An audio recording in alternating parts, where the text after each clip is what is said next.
Welcome to Sister Sessions, a podcast where two sisters on very different journeys explore what it means to live spiritually in today's world. My sister, Jenny Fairbank, is the co-founder and spiritual director of Wisdom Pathways, a yoga and meditation teacher, and a somatic healer devoted to guiding others toward inner peace. And I'm Susie Gustin, a mom of three, producer and owner of Red City Live Entertainment, embracing life's joys while searching for deeper meaning. Together, we have honest, relatable conversations about finding balance, purpose, and connection in everyday life. So, settle in. You're exactly where you need to be. Welcome to Sister Sessions. Hello, everyone. You have connected with Sister Sessions podcast.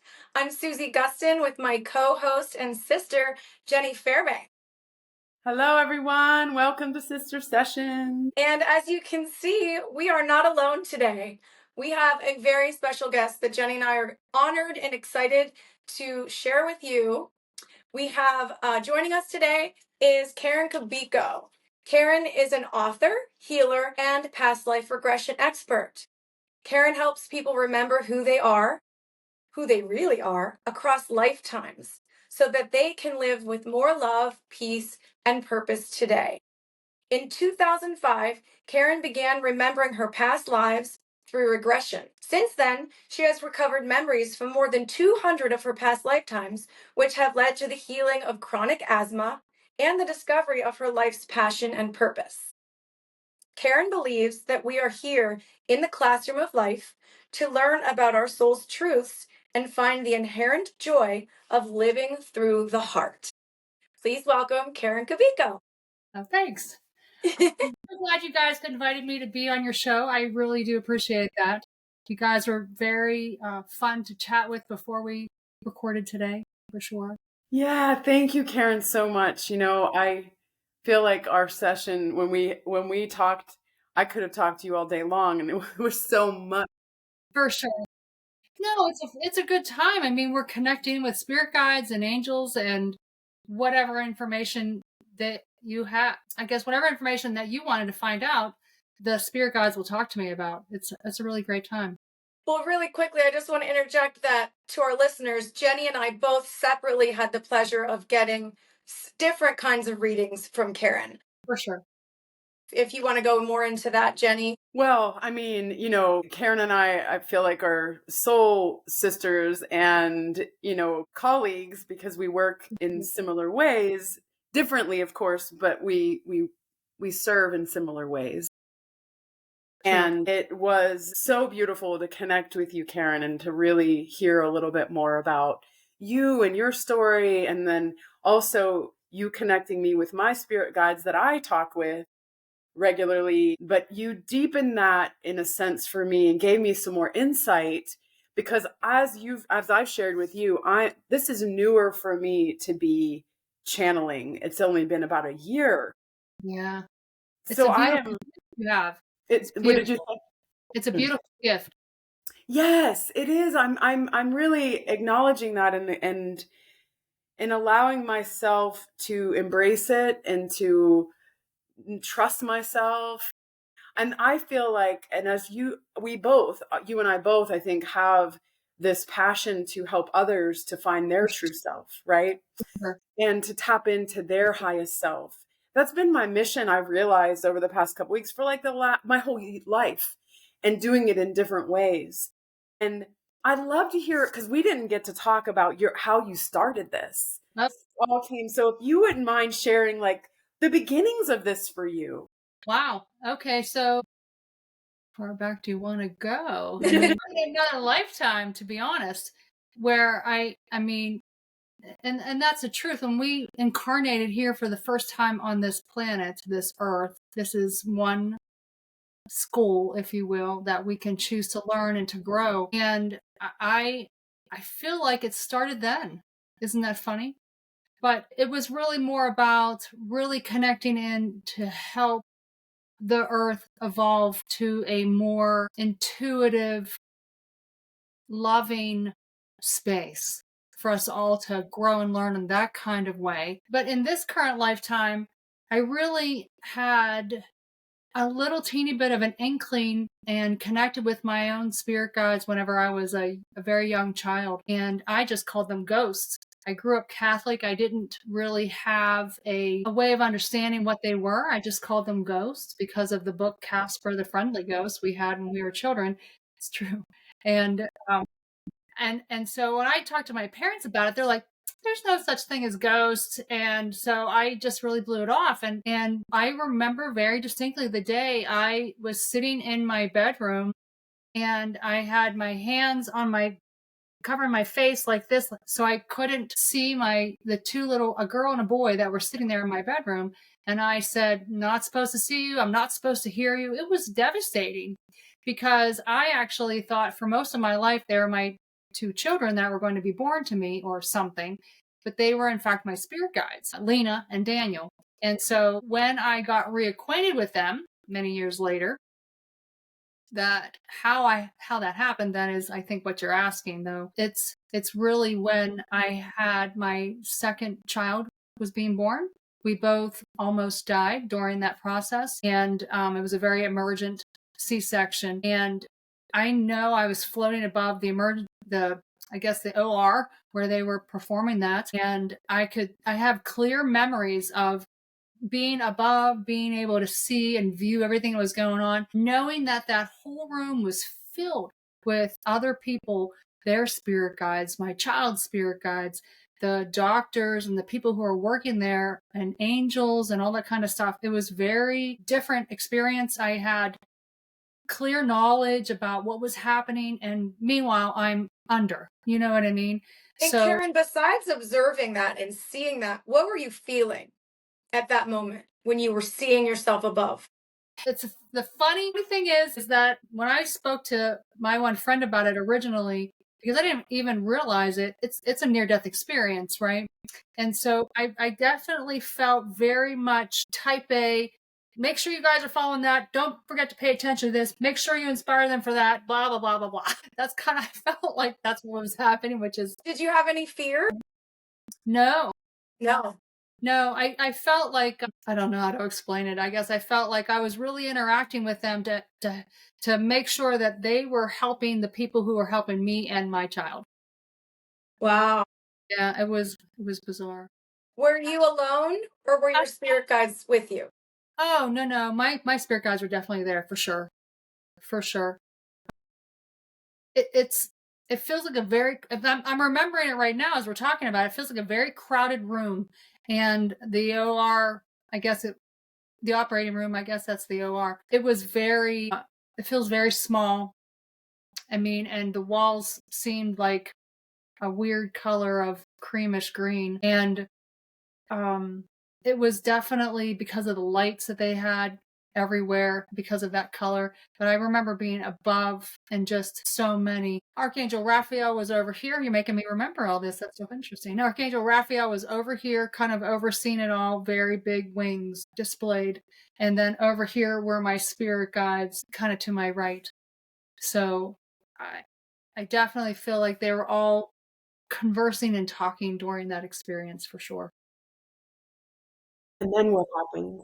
Well, yes, and then so you're watching yourself, your body, your physical body being operated on. You're guiding all these people. Make sure, don't forget. Yeah. All of this. And then what happens? So and then the next thing I know is I'm being wheeled away and frantic, worrying about my child and wanted to check on them. Like I remember them talking about, I have lucid memories of this. I mean, my child's 23 now, so this is like a minute ago, but I have memories of them saying she needs to see her child, make sure they're okay, and let them bond and all that kind of stuff. And I remember being still with all kind of stuff hooked up to me, wheeled into the NICU, where a NICU is a neonatal intensive care unit, where they were at with all kind of tubes and things connected to them, and them letting me like touch her hand and stuff at that moment to make sure. Do you recall coming back into your body? So the funny thing is that that's probably not what we wanted to talk about here, but that was a big deal trauma moment because I felt like I ruined her. You know what I mean? I felt like I broke her because because my uterus and the vagina didn't participate correctly, I'm like, my body affected her in a detrimental way. And they actually thought that she was brain dead and everything. And so they had to check all that. So I actually don't remember going into my body. I felt very robotic, going through the motions for maybe a few weeks after that experience, interestingly. Interesting question that you asked. Yeah. Yeah, it was just because I think the shock and the concern over what was happening, I felt very out of body. But I feel like that's not unlike a normal, quote unquote, near-death experience.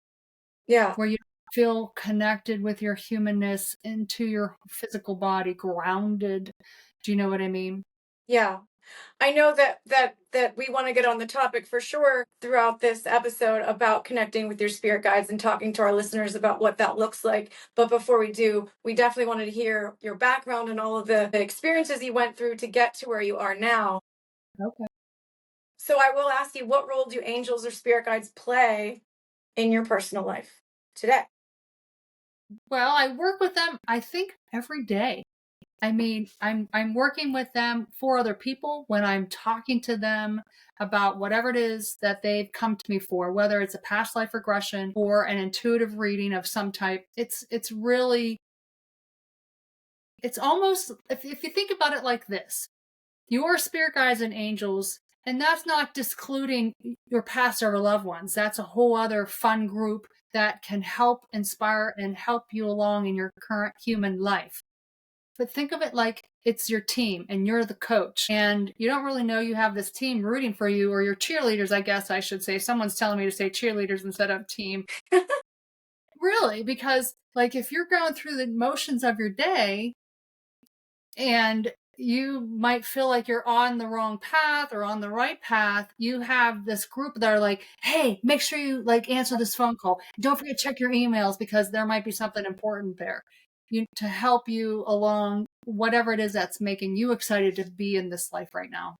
So is that what someone who doesn't speak in the language of spirituality would call intuition, or is that different?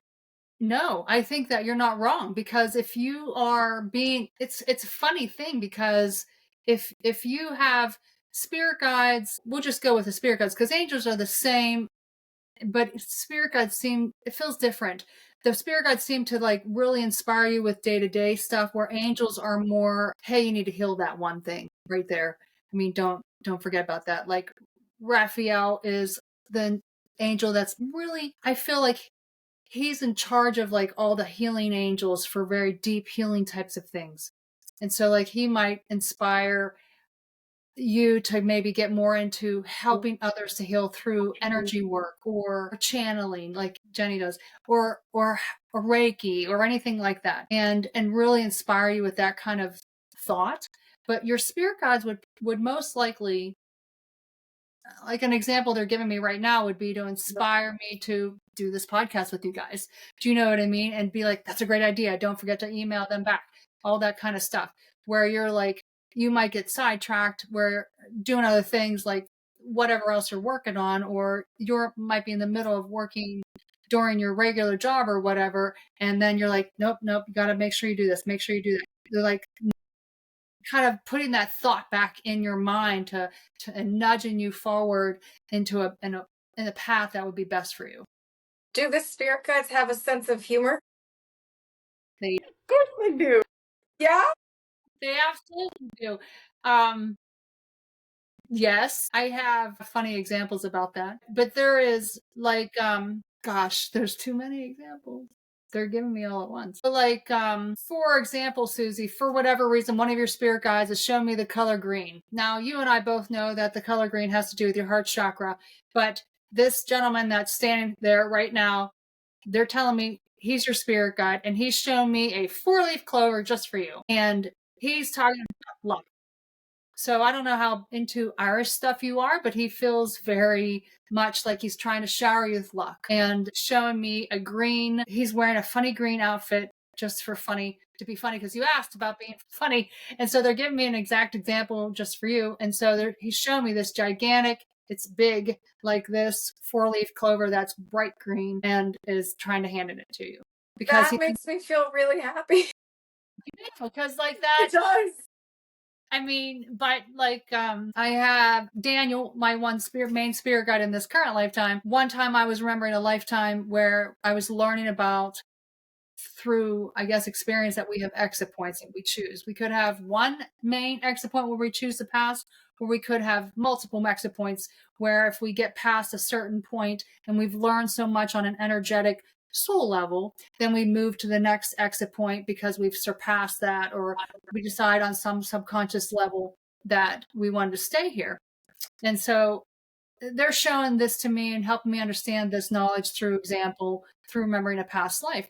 And Daniel happened to be there at the end of a past lifetime memory of my death scene. And he was standing there right away. And he's like, I couldn't save your ass this time. I'm like, whoa, he just swore. And I was like, what do you mean this time? And so recently in that moment, I had literally just had an experience when I was visiting Hawaii, walking down a path that I just saw 20 people walk on, and I'm holding my niece's hand. They're probably 3 at the time, maybe 4. And a huge wave rushed up on us and went up to my knees.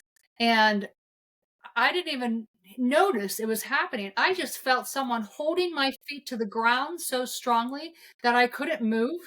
And then I can hear a different sister yelling at me, Karen, get out of there. Oh my gosh, get out of there. And I'm like, okay. And I was like weirdly shaken the rest of the day. And so I went and sat and chilled out. Everybody's fine. Nobody got hurt. I just was wet. I didn't even realize what happened, really, because like literally 2 feet to the left of me, it was a 50-foot drop to the ocean there. And so this wave came out of nowhere and washed up on top of here. It was bizarre and it was very unsettling. And Daniel said, he showed me that whole experience. Had I not gotten to the point in this current life to learn and to really use my solar plexus more and set boundaries and all that kind of stuff in my life and learn more about this kind of stuff, I probably would have been washed over the side along with my niece, and it would have been a bad day. Do you know what I mean? Which gives me chills thinking about it, but that could have been an exit point, right? So he was able to save me at that moment. Whereas in the past life that I was remembering, that was my final day of that life. Does that make sense?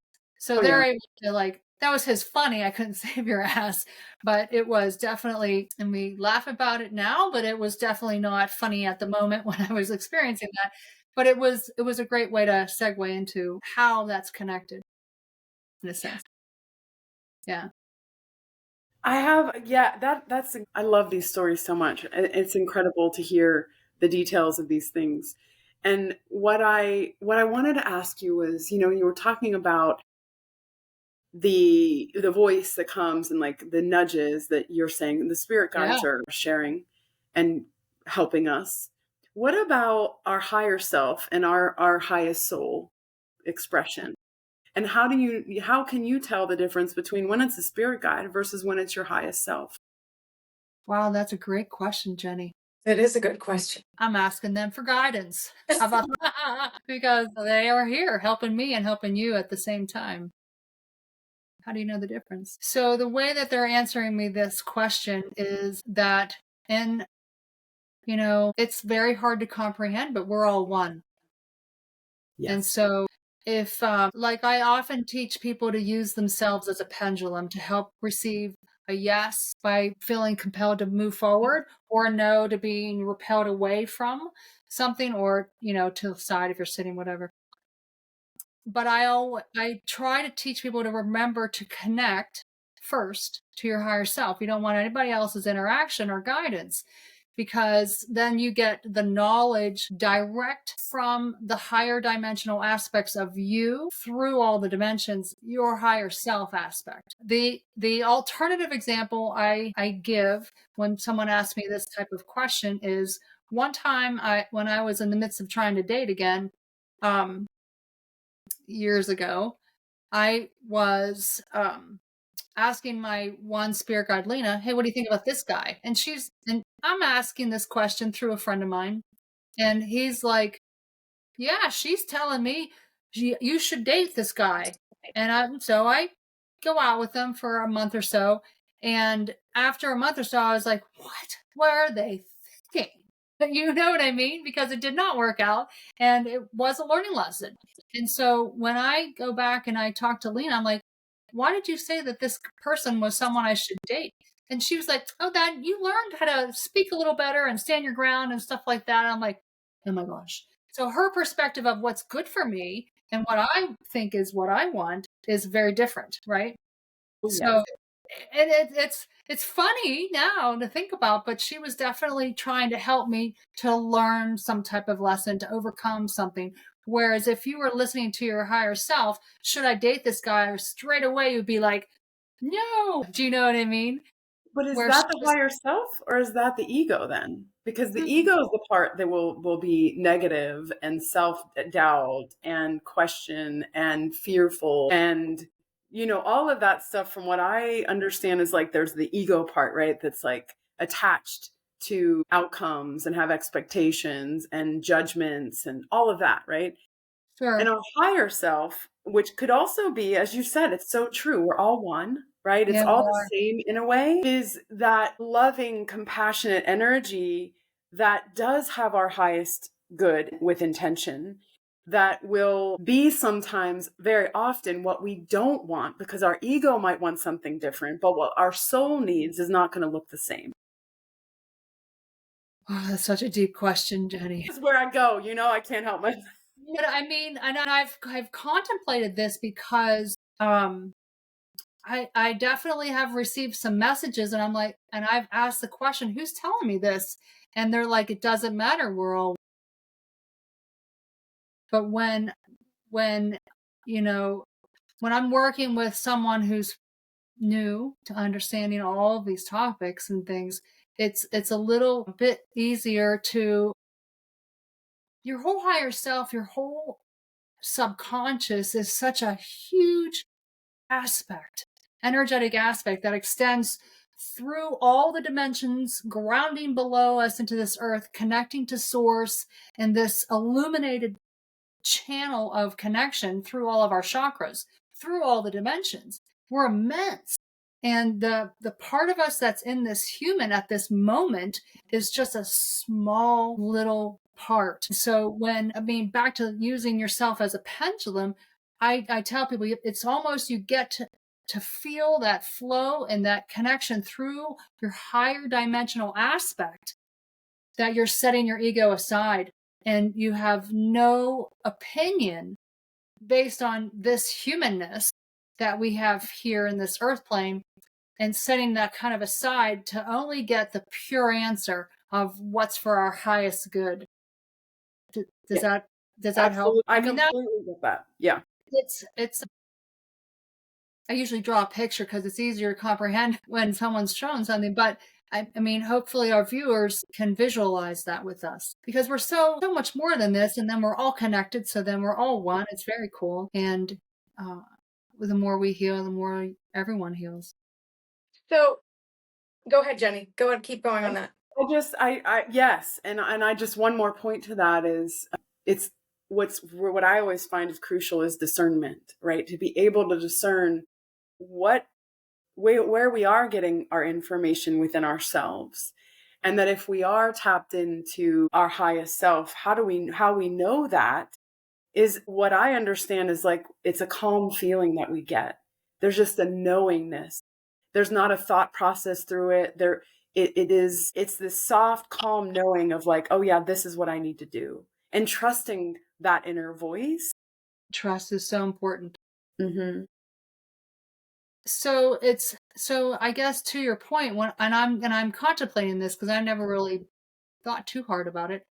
I definitely know that when I'm connecting to my higher self, I feel and see that flow of energy because the higher dimensions, like way up high, closer to source, is where universal conscious and knowledge comes from. And so that's why your crown chakra looks like a crown. It's reaching up to connect onto these higher dimensions to really receive the information. When I'm speaking to a spirit guide, they look like a person standing over here.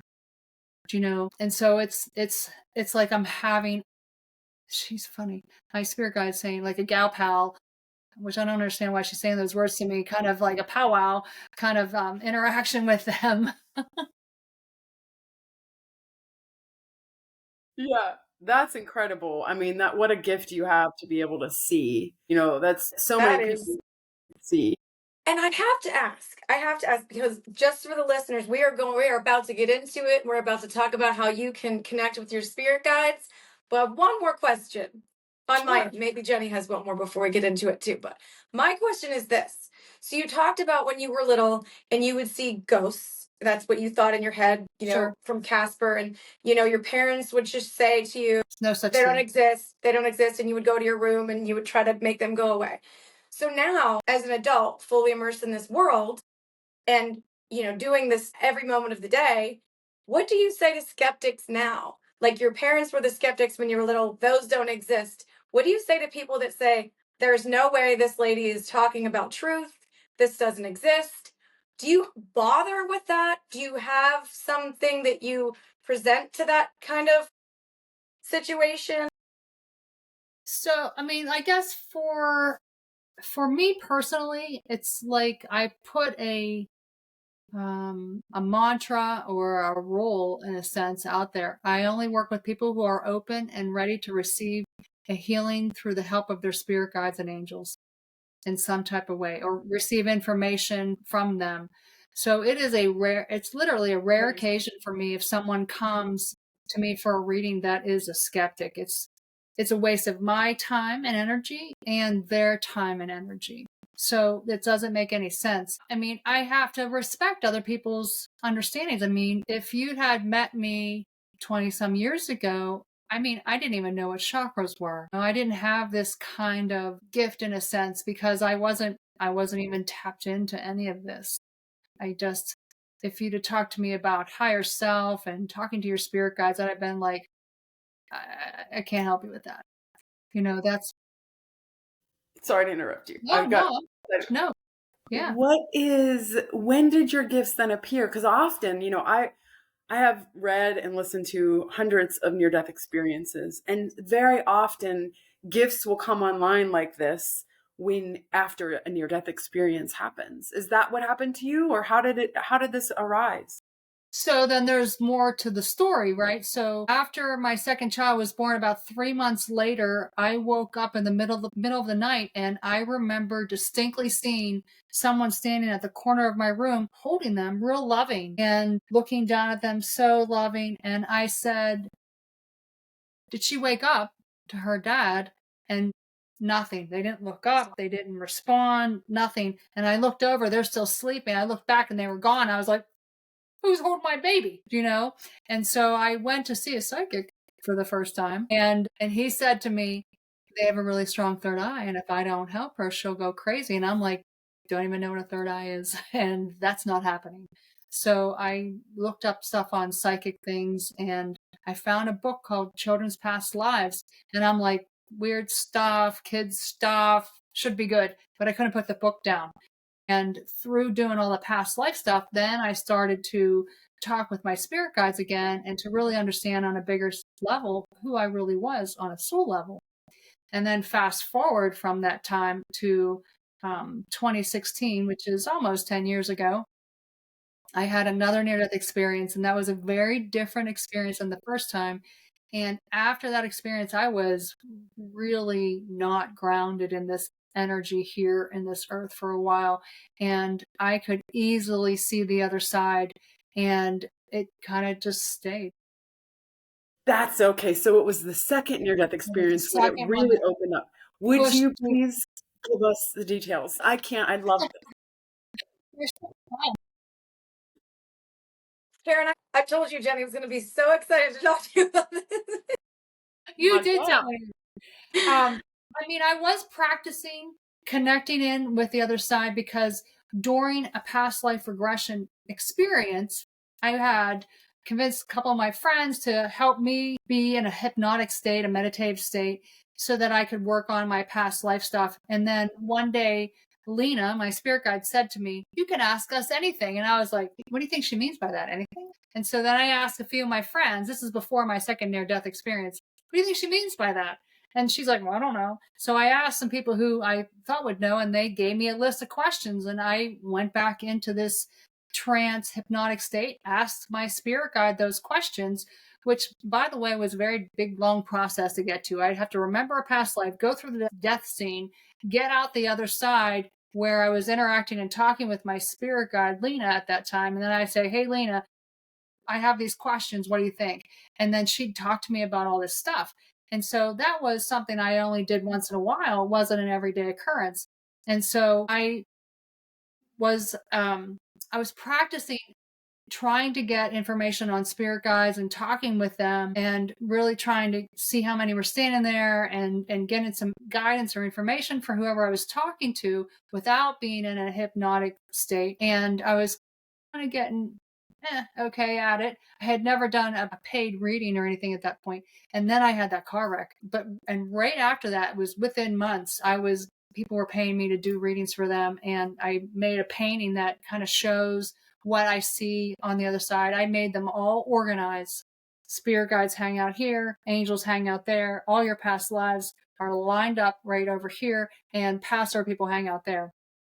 I see Karen, I believe, do I have that? I can share that on here. You do have that. I believe I know it's on the cover of that information I gave to you, but I will. Ready? Here you go, listeners. There it is, right there. Yeah. And so when I had the near death, though, for the second time, you asked more about that. It was, I remember being like, oh crap, I think I just got hit when I was in the car. And I remember feeling a spinning sensation. My car was actually spinning around. And the next thing I saw was this illuminated light above me, and Archangel Joe. And I see her every time I meet someone that potentially has had a near-death experience of some kind. And there's a variety of ways to do that, Jenny. But in this instance, she had her hand reached out to me, like through the light, and I took her hand and she took me up into the light, and we talked, it seemed like an endless amount of time. And they've shown me that they actually took me to like a school and helped me learn some more techniques and things. And then I remember making the decision on, do I want to come back here? And then I was like, I don't want to leave my kids alone. And I remember her taking me on a walk on this land for a future place that I build something. And she's like, this is where you build it. We're walking on the land right now. And I'm like, this is something I never even considered too deeply. And so it was really kind of neat. And then the next thing I know, I wake up and I'm in my car and totally disoriented for months. Feels like months afterwards. Mostly because of the concussion, I have to say, but mostly also because I was definitely, the way that they show it to me, when somebody wakes up, we have this energy of our dimension here. Then there are higher dimensions. And it's almost like you have consciously pulled those higher dimensions into this current experience in this humanness earth dimension. That conscious connection to them is what wakes up these chakras that are higher and above. That brings that higher awakened knowledge and understanding into this earth experience. And that's what happens when you have a near death. You're consciously aware. It removes any disbeliefs, any rules that might have been put in place human wise to prevent you from connecting to that higher side, the other side in any kind of way. So near death experience happens, a tragedy obviously occurs, and you're taken to that side, and you have that experience due to some tragedy that had occurred. Now, a past life regression happens when you're taken to that place through choice, right? Is it the same feeling, like being past the tragedy and there, and then after the is it the same feeling? Yes and no, because every lifetime is a different way of passing. So, so in one of the books that I wrote, I have 16 of my own past lifetimes. Oops, wrong one. I just dropped it. Life is just another class. We're going to plug it. But At Yeah. this point, I mean, I have in What is one the title? Let us see that one more time. Hold that up for us. another class. Life is just another class. One soul's journey through past life regression. And so it's really, I wanted to see what the fuss was about through all these past lifetimes. And at the end of each chapter, for each lifetime, I have them in separate chapters. I was working with a literary agent at the time, and she's like, you need to lighten it at the end. And I had just recently seen the light in an experience. And so I said to my friend who was helping me at the time, well, let's go through the light in each of the end of these, each at the end of each of these lifetimes and see what happens. And it was kind of all the same.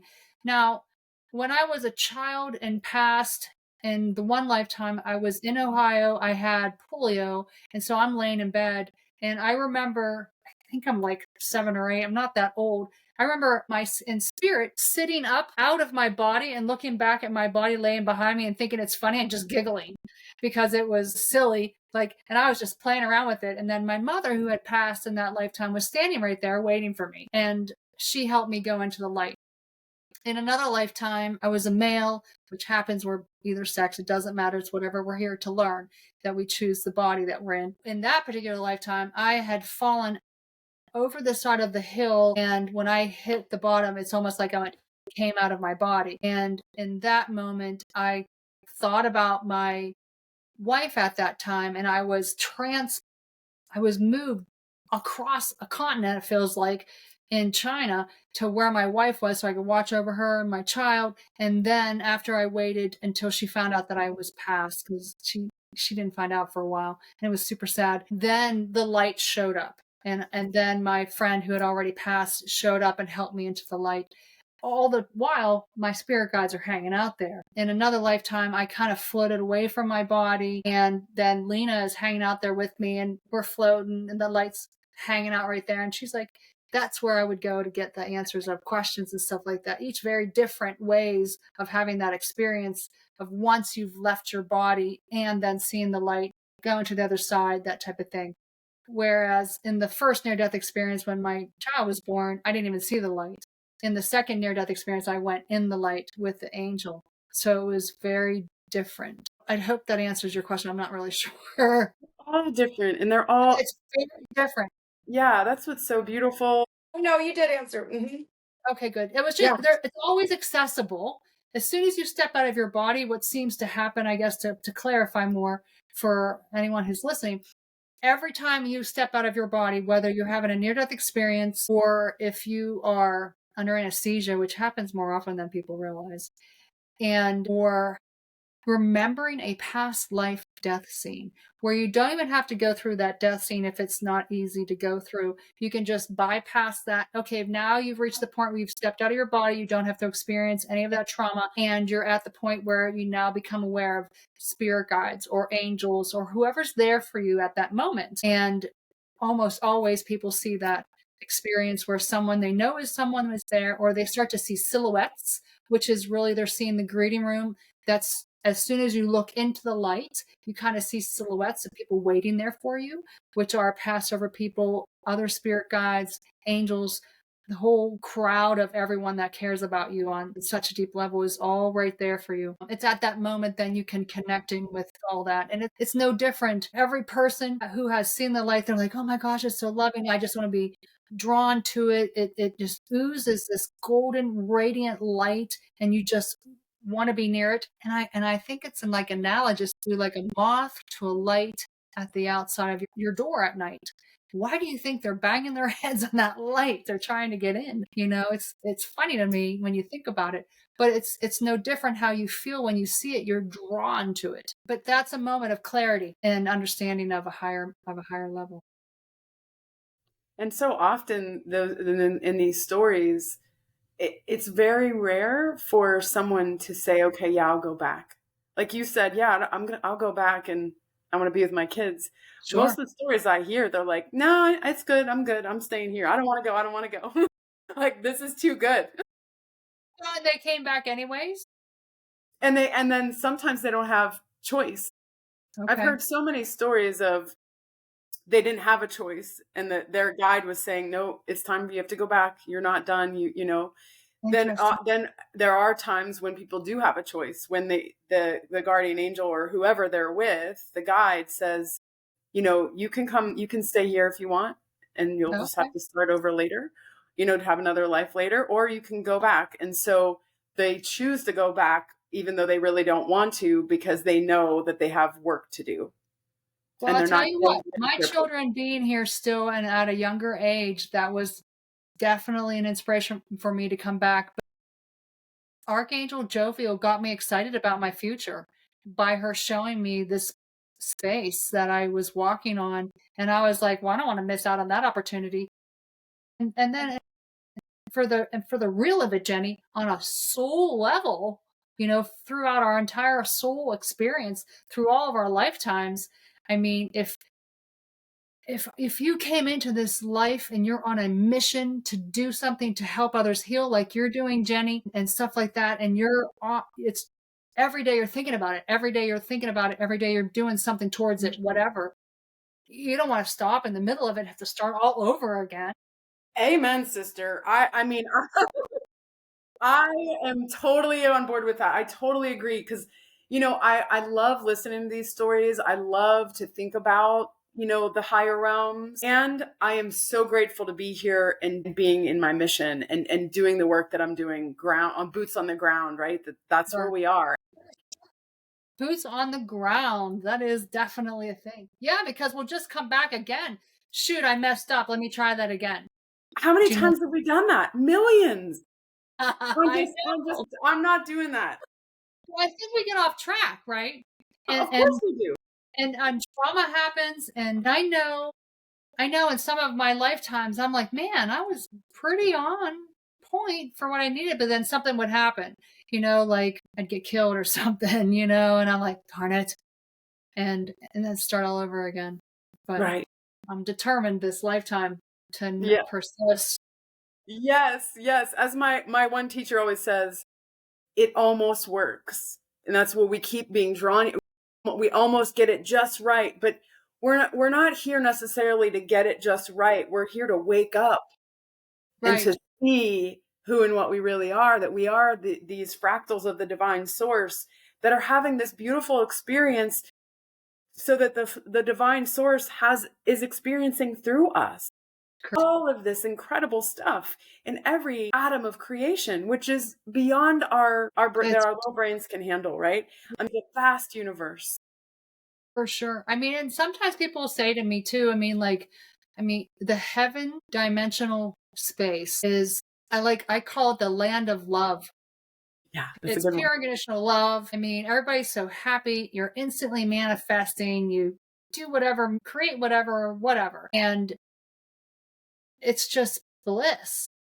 And so for other exist, then I hate to say the word, hell, but was there any truth to, so we see that above us, it's all sacred. And is there the darkness below, or is that just myth fully? I have never seen a hell. I have never I've regressed hundreds and hundreds and hundreds of people. I mean, and recently I remembered some stuff that was like really not okay. Lifetime, but he was getting some kind of healing. I mean, in one of my lifetimes in that book I mentioned, I was really a jerk and never saw a hell. You put yourself in your own punishment. If you choose not to go in the light, that would be like a hell, because you're wandering around this earth plane. Your inner light is dimming. Like Daniel, my one spirit guide in that specific lifetime, he said, if you don't go in the light, you'll get lost. And so I went in the light.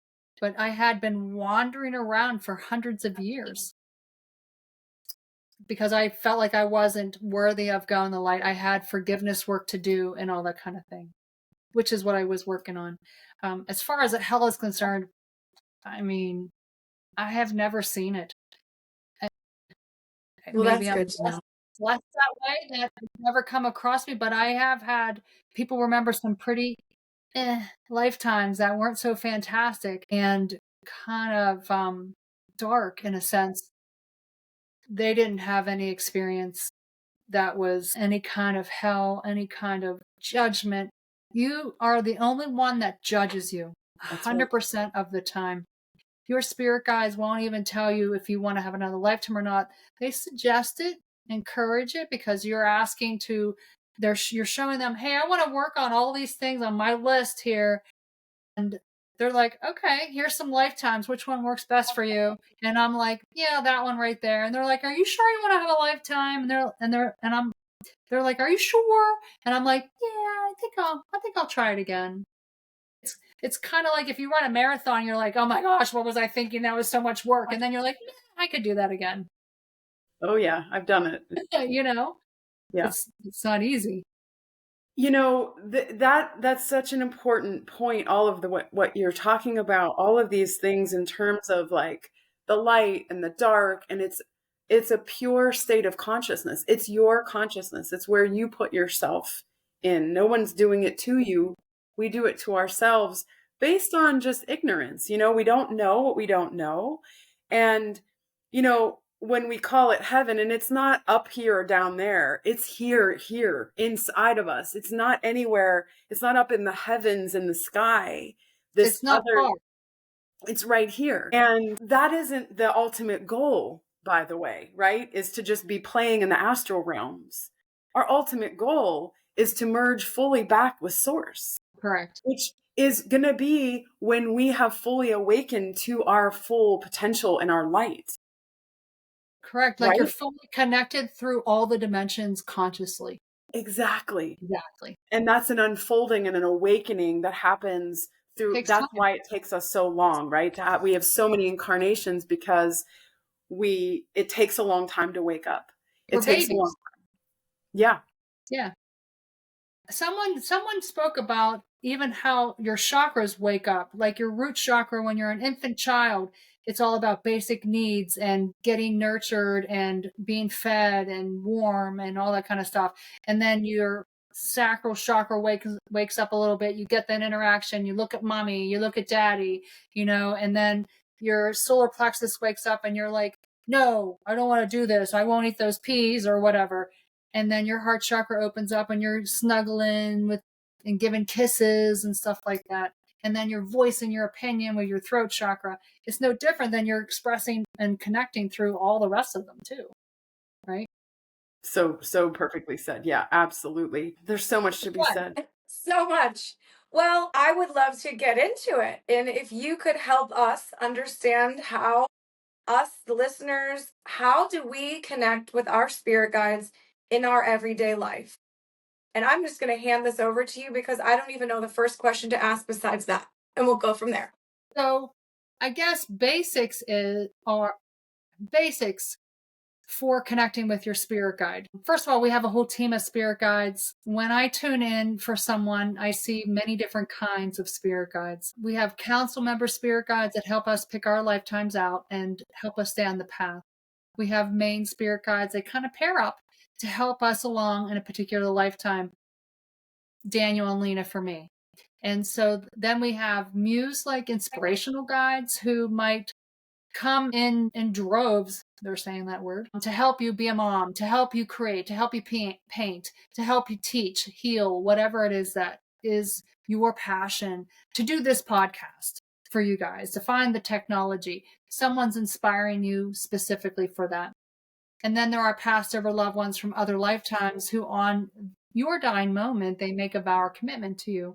Now, there are also guardian angels. I do see them very differently. They look angelic and multidimensional and very etheric. You have this team on the other side that are here to help you in this project you call being a human. And it's a lot of work. We need help.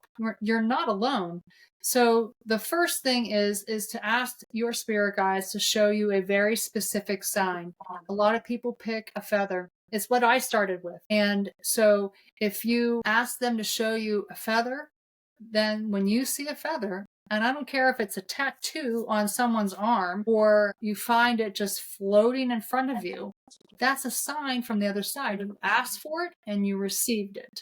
And so it's a nice, easy something to ask for. but you can get as specific as you'd like. Then you can take the next step. You can ask your spirit guide, okay, who's my main spirit guide? Can you provide me with some kind of interaction or a name? And I've had people see, and I'm just going to use a funny name because they're telling me George, for example, on a billboard or the side of a truck, or all of a sudden someone passes you by in the store and they say, hey, George. And you're like, why am I hearing George 10 times today? So that's your spirit guide trying to make you aware of, whether visually or hearing, his name is George. Now, I'm not saying it's one of your guys' spirit guides' names. They're just giving me that as an example. But you can have that happen because, again, you've asked for them to provide you with the information. The next way that you can interact with them very easily is when you're sleeping. When you are sleeping, the ego part of you is set aside, and so you're open to connecting to the higher dimensions, to your spirit guides, to the folks on the other side, passed over people, whomever. But you can ask your spirit guide, hey, come meet me in my dreams. Help me understand who you are exactly with clarity. And I love using that very specific, with clarity. And so I have a lot of people that I've talked to about doing that. They have had then dreams already happening, and they just needed validation that it was really their spirit guide coming through, or they've had dreams after they've asked for that to happen. But I want you to notice what I've been saying a lot of is asking.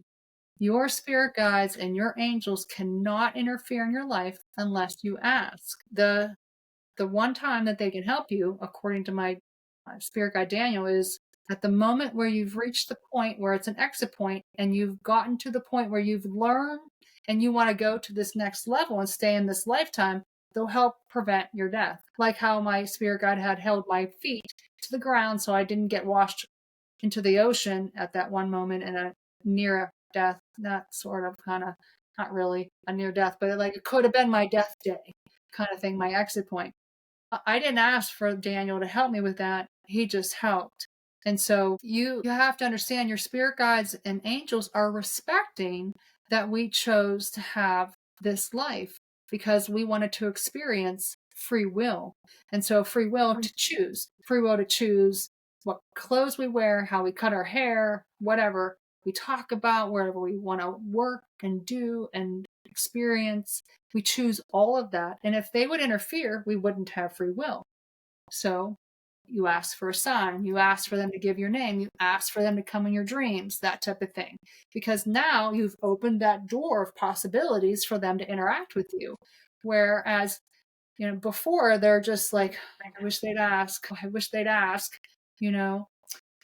or they just kind of show up and then they're just kind of like dawdling around, not sure, waiting for you to ask. To participate in your life. So being open to asking, and if you are like some people that I have met, it's hard to ask, for help of any kind. I always tell people the more specific that you ask, the more specific that you get the answer, the more specific you receive the help. So like if you're asking your spirit guides, I need help, and they're like, with what? A cup of coffee? And so like you might need help with finding a better job, or you might need help with finding a soulmate, or whatever the case may be. But if you're just asking for help, they might not tailor it to what you truly need, right? So I love that you're talking about the asking, because I've never asked them questions like you're saying, but I have always, now you're also saying spirit guides, but in terms of like, I've always said in my head, guardian angel.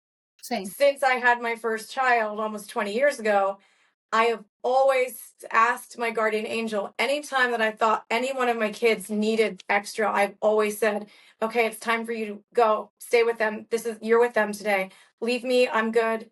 Does that make sense? Like, do they do that? Do they tap out and go when you ask them? So that's funny. Or is that a rule breaker? No, but like you're asking for them to your children are an extension of you. Okay. And so by way of that extension of you, they are capable of watching over them. So, but they each have their own guardian angel and group of spirit guides. So it also feels like when you ask that question, they're showing me that they actually are like, hey, whoever's in, the spirit guide and guardian angel for your kids, make sure you double check what they're doing today, because she's asking, Gotcha. Yeah, that's funny. But no, I mean, it's you. It feels like, because you're connected to your children, and we truly are directly connected to them. So it's no different than whenever you do any kind of healing work for yourself, your kids are getting a benefit. It's the same. You're asking your spirit guides to watch over and help them, the guardian angel, it's that intent of that energy going on them. It's no different than a group prayer over someone who's sick. If 100 people are praying over someone that's sick, you betcha they're going to get better, because that's all that good energy, that good vibes are going on that person at that moment. Right? Same. Did that help? That definitely helped. So we have ask for a sign, ask for a name, like ask for a sign, like example, a feather, like an object, ask for a name, then pay attention to something that you hear often. And then when you're sleeping, ask to meet in your dreams with clarity. Meet me in my dreams with clarity. Yeah. And asking is the key. Yeah, because you could have someone show up in your dreams where it's just some random lady in a red dress or something like that, and you might dismiss it as just some random lady in a red dress. And if you have them show up in your dreams and with clarity, hi, I'm your spirit guide. Nice to meet you. Do you know what I mean? Or they give you some kind of specific. So let's say, for example, you've asked for them to show you a feather. Okay. And so then the next night you say, okay, look, I want you to just come into my dreams so I can meet and be introduced to you, so I can really connect with you on a human level. Right. And then this woman comes into your dreams. For whatever reason, they're showing me this woman dressed in red, and she's handing you this great big feather. When you wake up the next day, you're going to be like, I wonder who that lady was with that white feather. Do you know what I mean? Or you're going to be like, wait a minute, I just asked for a feather, and I asked for them to come in my dreams, and here it is. I've had people that have had dreams with their spirit guides, and they come right out and say, hi, my name's George, and here's your feather. You know what I mean? Like, they're just having fun with it. It's whatever you're open. It's so beautiful. So that you can It's remember. so I mean, it's fun. Mm-hmm. It is. You have nothing to lose, right? Right. Do you carry the same soul group from lives with you? Is it the same angels and all of your lives? A spirit guide team? Yes. And angels. So whenever I tune into someone for their spirit guides, the group is usually between 30 to 50 or so. So that's quite a bit of a difference of folks. And the council member spirit guides, there's usually between 3 to 7, one time 9, but that was just the once. Those spirit guides don't have a lifetime in this earth experience. They're just higher council members. They always appear very wise, very matter of the fact, older. They don't really have a robe on. But your main spirit guides, they pair up. I always am told that there's 14 of them. When I've read some other books, people talk about having 12.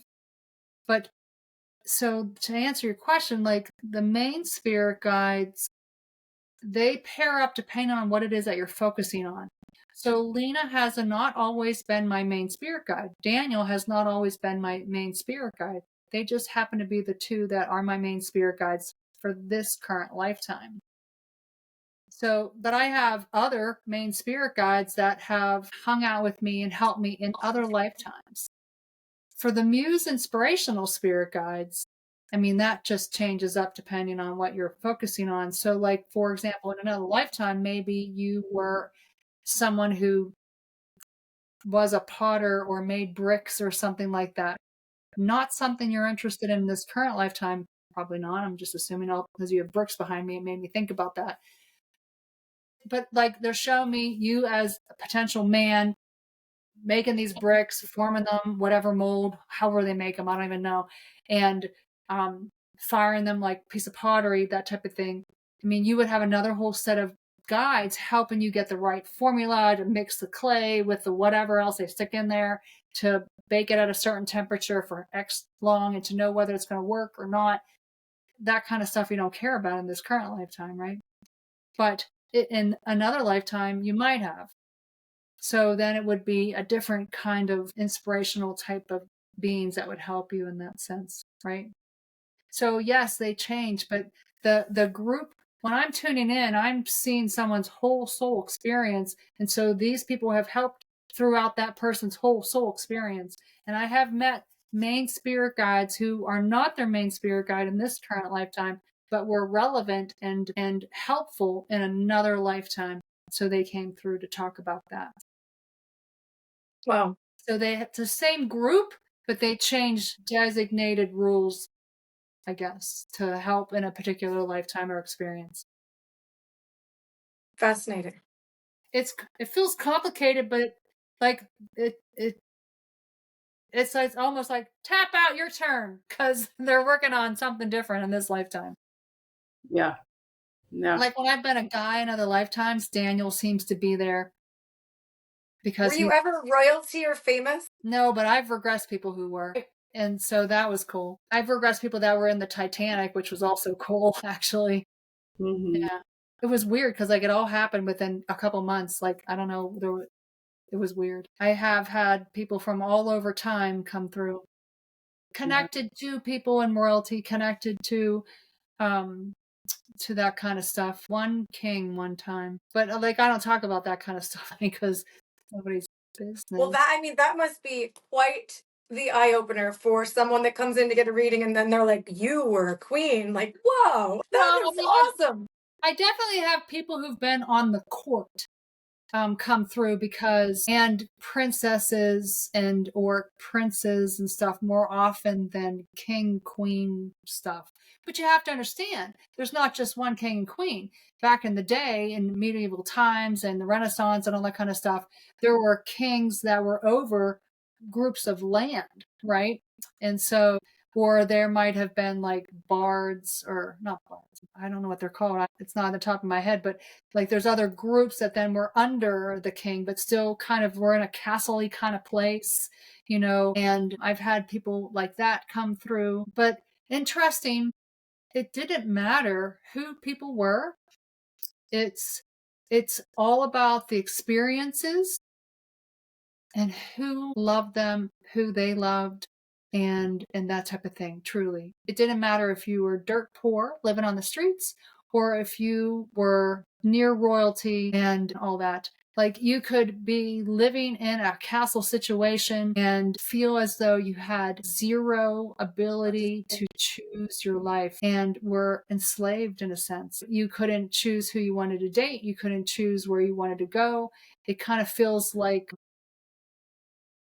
the Chicken Aladdin, where she wasn't allowed, the cartoon, she wasn't allowed to go outside the castle. She had to sneak out, Jasmine, thanks.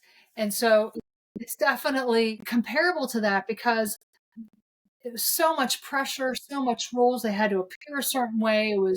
It was not an easy life versus, normally when people are remembering a past life with me, it's like normal lifetimes, where like someone the other day was remembering a lifetime where they just had a very loving life. They met this guy. They knew them from whenever they were 8 years old.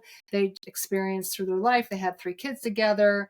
They just enjoyed each other and loved their children and just held hands. And that was what she remembered because that's what she needed to know, as opposed to someone else who might have remembered a lifetime where they were stuck in victim mode or were in an abusive situation and they were learning how to, use their personal power to escape out of that situation and to overcome it. I mean, that's what's really more important. Thank you for saying that because it's so true. And it isn't about anything else besides what are you learning? How much are you loving? Right. That's what matters, no matter what status or what body you're in or what planet you're on. Who cares about the riches? That's the truth. You can't take any of it with you, but you can take the experience. You can take the connection. You can take that love with you. Right? Because go ahead. No, sorry. No. You go from lifetime to lifetime re-experiencing these things with your own children over and over again, with your spouse, with these friends.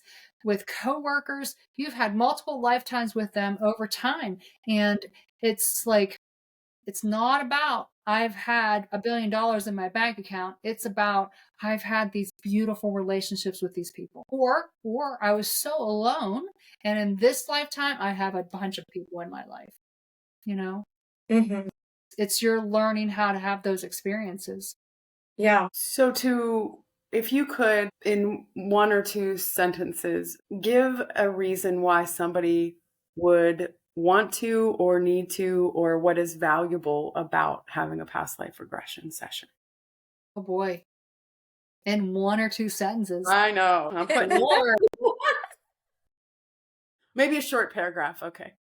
Wow. Okay. So, I mean, I was inspired to start learning about past life regression because the woman in that first book, Children's Past Lives, she had healed from a breathing issue. And at that time, I had asthma. And so I was on a mission to find a lifetime to clear out and to remove any energetic connection to why I was having a breathing issue, which was connected to your heart chakra in my instance. And I'm feeling unwanted. And so when people come to me, often it's about helping to heal relationship patterns. So like, the woman I just described to you about her lifetime where she had a very loving relationship, she has no frame of reference in this current lifetime to a very loving relationship. Not her parents, not anybody she's been with, friends, hardly just one that gave her an instance of feeling that love in that unconditional way. So her experience was to go to a lifetime where she could remember something feeling very loving and nurturing. So she had a frame of reference for that. So relationship patterns would be a great reason. If you feel like you're not able to communicate, maybe there's a reason for that in a past lifetime that you can remove it, heal from it, forgive it. So relationship patterns comes up number 1, truly. Thank you. That is what I wanted you to say because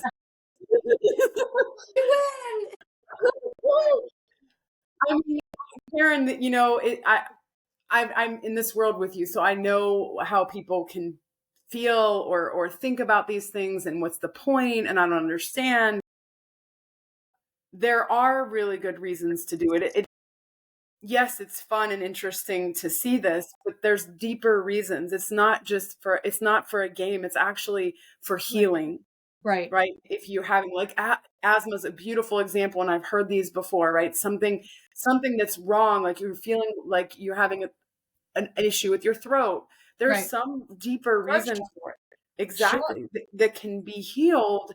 And it doesn't always happen that way. Right. But there's It took me 5 years and many lifetimes before exactly. I figured it out. Yeah.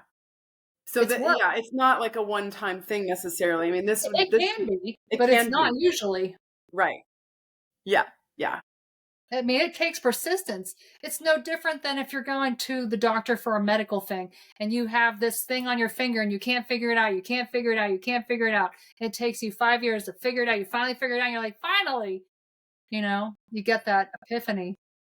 I have a question. So you were talking about the woman who was in a past life where it was full of love. Okay. So Yes. I'm just trying to experience or understand. You guys have a much greater experience, so I'm just gaining knowledge here. My understanding is that the lives that we choose are for lessons to learn, and the more lessons we learn, then our growth happens. So she had this loving life and experience. However, then next she came to a life without the love. Why giveth and taketh away? Isn't the growth that you'll keep loving because you learned it? Good question. So great No. question. Yeah. Great question. So like that lifetime happened to be a long time ago. And so how to explain this best? So if you think about it like this, let's say you have 100 lifetimes. Now, many times I've asked the question because people have asked me, how many did I have? I'm like, I don't know. They always say infinite because we've had so many in so many ways. Okay. But let's pretend we had 100 just for our conversation here. So in this lifetime, you come in and you're like getting your feet wet and you're figuring out this earth situation and you're going to get used to it, whatever. And then you come upon this lifetime and you had made the decision to learn the lesson of love. Great. You figured it out. And then you come back into another lifetime. You're like, I want to do that again. That's a good time. And your spirit guides, your council member spirit guides on the other side are like, well, you already learned that lesson. Don't you want to learn the lesson of faith? And you're like, yeah, I guess that's on my list, whatever. And so you come back and you learn the lesson of faith, and they give you some ideas of how to go about doing that. You learn love in a different kind of way, right? So it's very different. But for the woman that I'm using as an example, she had this loving lifetime, and then a couple lifetimes later, she had chosen other things to learn about and understand, and then she had a bad thing happen that held her back emotionally. And it could have been a variety of things. It could have, like, often, and honestly, I don't know what they were doing back in Roman and Egyptian times, but this seemed to happen quite a bit for whatever reason. If you were orphaned in some form or fashion on purpose or by not choice, your parents passed or got sick or whatever, or someone came and offered your parents who were very poor a bag of coins, they would give you away as a child to go learn how to be a slave and to be a cleaner somewhere. And so that could be of an instance where you had no choice, no say, throat chakra, no solar plexus choice in the matter. You couldn't stand your ground. Some of these people that have had that happen, it ends badly, could have ended a different way, but it ends badly where they couldn't get out of that. They couldn't escape the situation. They couldn't stand the ground. They couldn't communicate. Maybe they got killed for speaking out or standing their ground or something like that. And so then they go into another lifetime trying to overcome what happened in that past lifetime. They have to overcome, I'm wanted, I am loved, my parents love me, that kind of thing. I can stand my ground, I can speak my voice. And it might take them several lifetimes to get to the point where they learn all of that. Right. So even though they had a very loving lifetime, that doesn't mean that once you have a loving lifetime, there isn't something else that you could potentially learn, because we're all trying to grow in a human way. But for that example, when I asked, okay, what does she need to learn? And they said to me, well, she has 16 different lifetimes that were trauma filled that are contributing to root causes of why she in this lifetime is not having a very good time with men. Did we need to go through all 16? They said no. We just need to show her she has hope, that there is a potential of this loving lifetime, right? Because she's gotten so deep into, well, I guess I'm just going to be in abuse, or I guess this is just what's meant to happen for me, that she has given up on the hope of love. But then there's another thing that can happen also. When you have such a loving lifetime with somebody and you just love them so immensely, and then they die on you, you close your heart off. I could never open my heart again because it hurts so badly when they die. So then you go into other lifetimes where you're with abusive people because you're like, meh, if they die.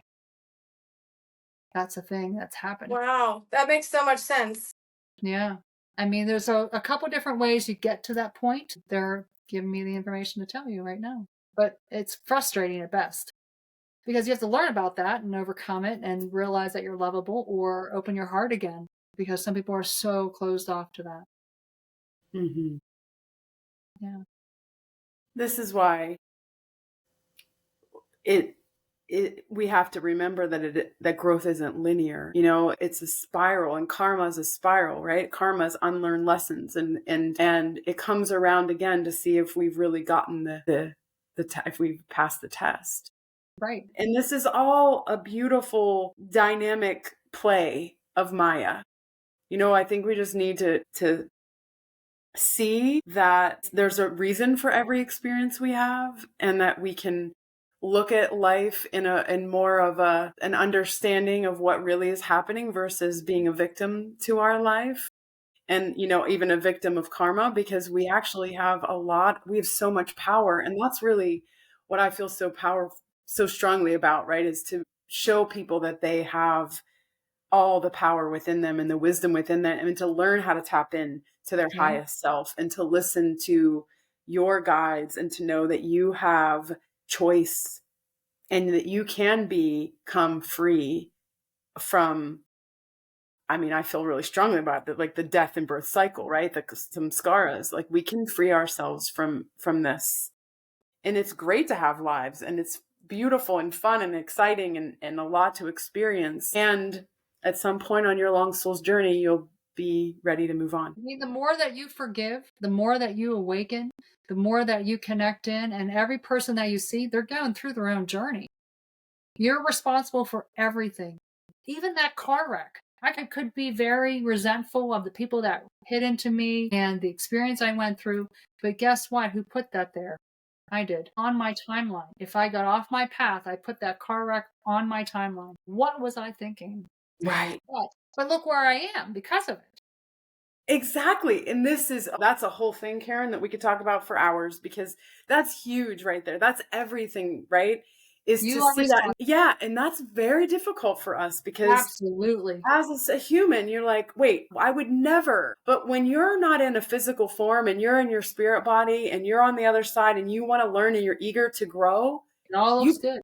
It all feels easy. Like, I can do that. I'm strong. I can do that. And yes, obviously you can. That's why you've chose it. Right. So I see those people who've had, as we would say in the human world, like a really hard, you are a warrior. You're Right. so courageous. And that's not to be taken lightly.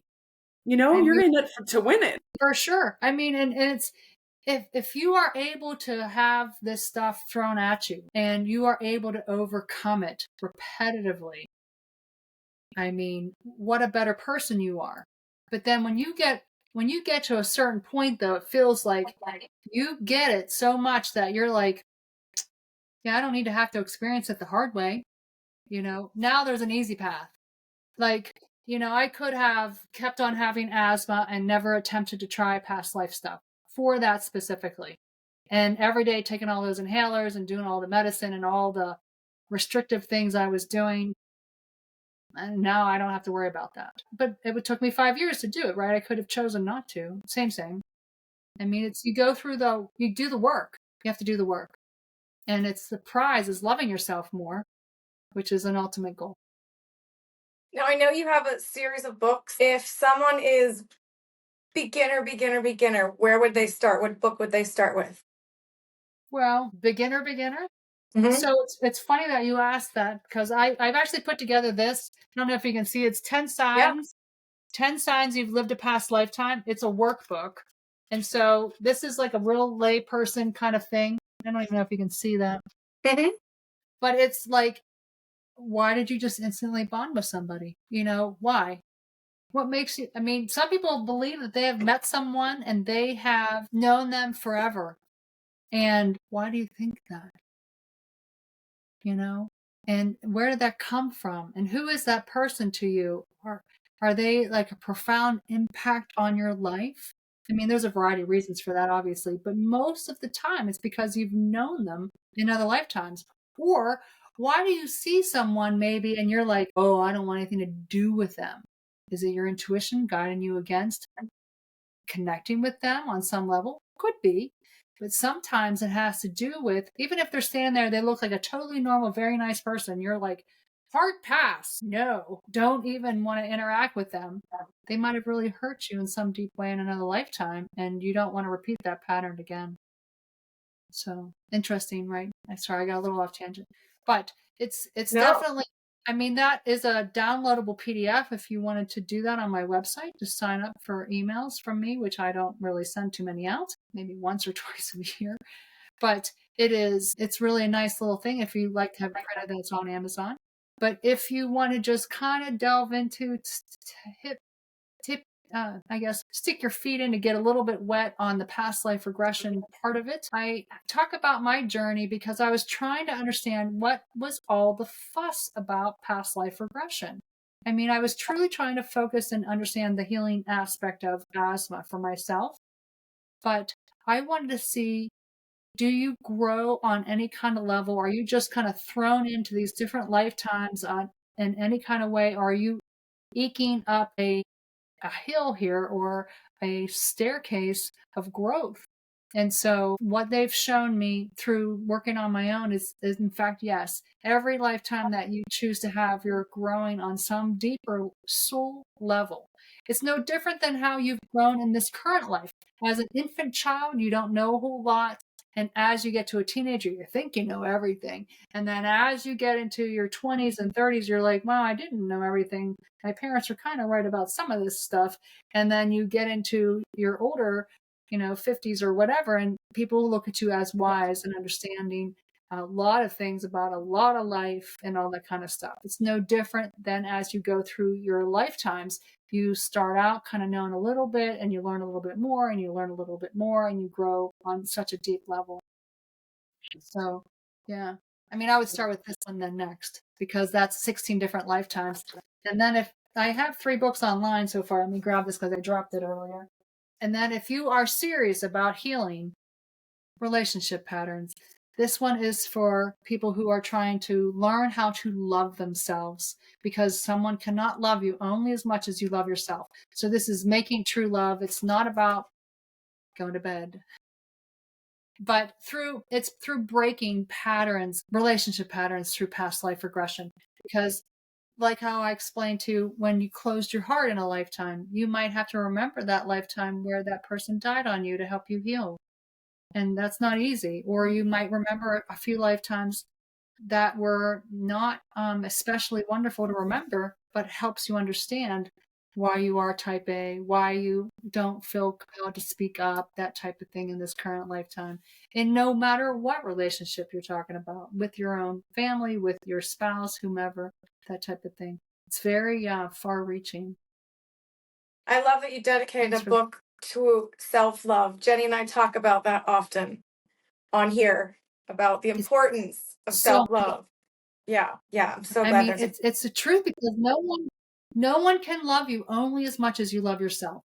If you respect yourself and set boundaries, then other people will respect you in that same way. Yeah, and trying to get people to understand there's a difference between being selfish and self-love. Like total separate. Correct. Yeah. And there's difference between commanding respect and demanding respect. You want to go into that? Why not? Yeah. I mean, if you are more of a dictator, then you would be like, you have to respect me or you're going to get punished.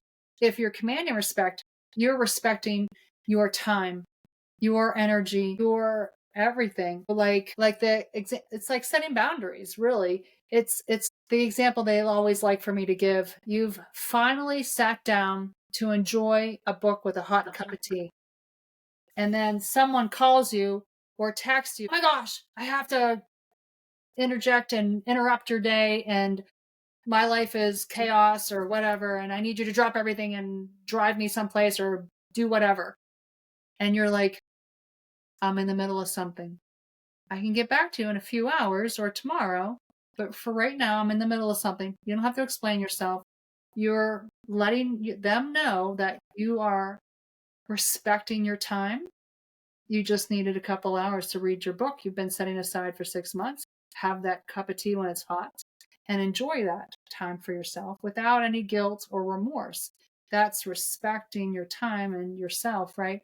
And that person, whether they wait for you for a few hours or for the next day, they're going to respect you more. Well, I need to respect her time and energy, because she can't just drop everything at the drop of the hat. And if they're narcissistic, they'll find somebody else to do it for them. That's the truth, right? Yeah. Sure. Does that make sense? Where it's demanding the respect. It's like you walk in the room and you have that calm, relaxed presence about you, and it's all good. Yeah. That's beautiful. Yeah. Thank you, Karen. Like, give to me for especially with people that are very much a giver and don't focus on taking care of themselves. Which we're taught if you went to Catholic school or anything like that. I mean, you're taught, oh my gosh, you can't do anything for yourself. That's so selfish. I'm going to go to hell, whatever. Oh yeah. It's which we did grow up in that world. Yeah, me too. Yeah. We're very familiar. But I mean, that was like pressured upon you. But being selfish is very different. I mean, it's, to me, being selfish would be hoarding knowledge and money and stuff that you don't need. It's like, yeah, as opposed to sharing your skills and gifts with others, and an energetic exchange, sure, right? but within reason, and allowing yourself to be open to receive, as well as helping and giving and sharing, which is a yeah. lesson, right? But it's a big lesson. Yeah, it's one that I'm learning. It's hard to do sometimes, for sure. Yeah, for sure. Karen, what do you hope that people feel or experience with either reading your books or working with you personally?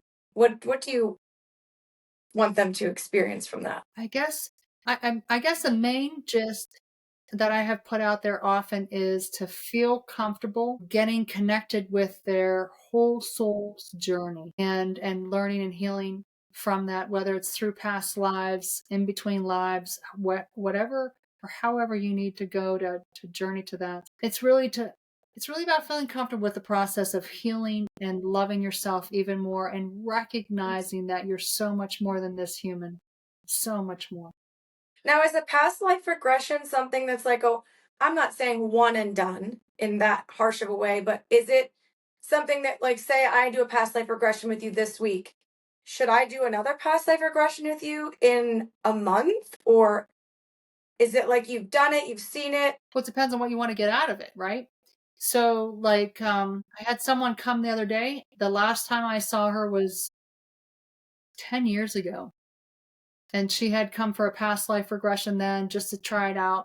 And then this time she came because she's like, I don't know why this is happening repetitively. I have this pattern happening. I want to figure out, get to the root cause.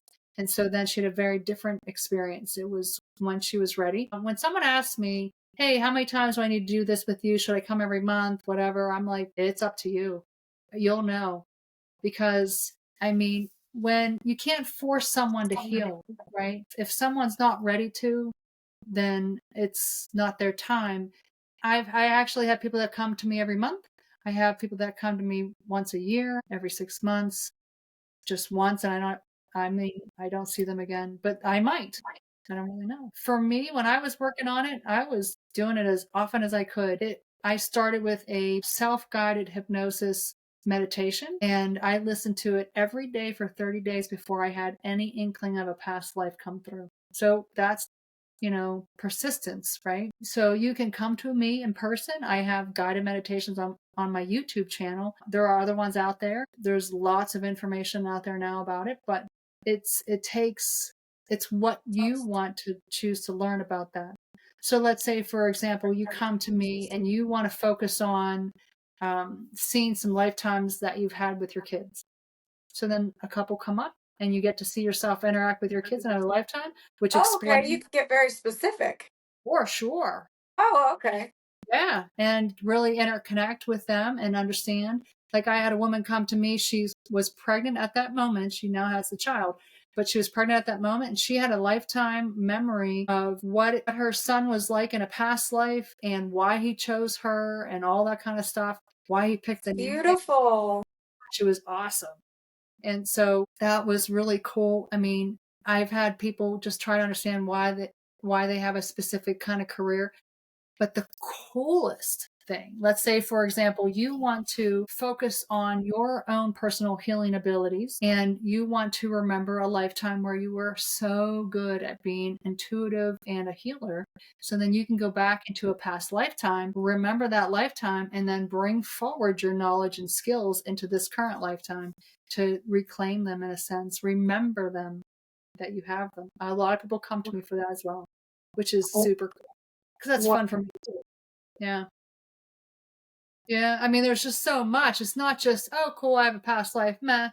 It's more than that. It's always about the healing, and sometimes you don't recognize it. Like, I was a big germaphobe.